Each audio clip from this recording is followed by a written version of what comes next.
Let's take Jamie Keaton from Associated Press. Jamie, if you hear us, please unmute yourself. We good? Jamie, yes.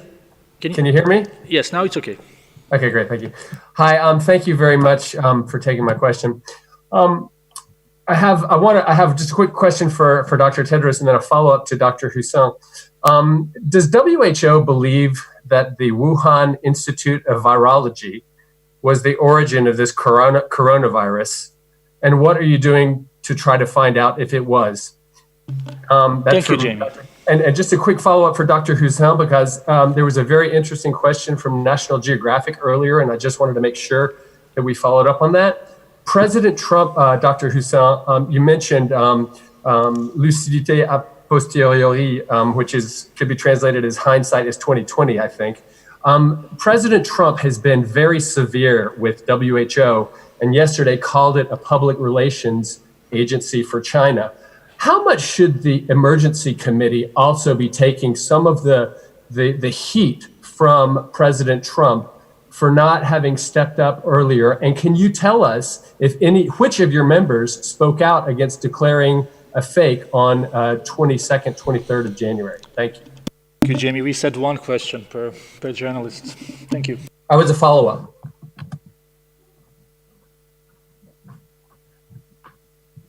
Professor Husson, do you want to?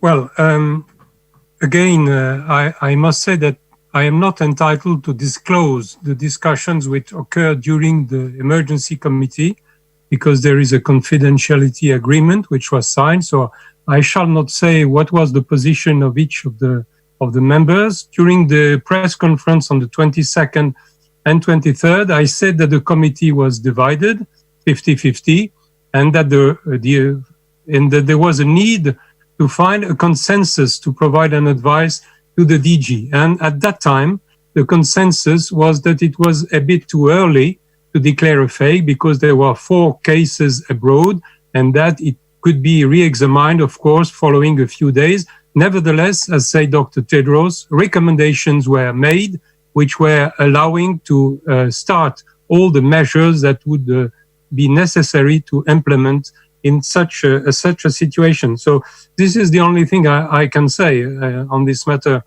For the political aspect, I think Dr. Tedros is perhaps better placed than me to respond. Thank you. Thank you very much. Yep. And I can take, welcome Jamie. Our conferences aren't the same without you, so thank you for your question.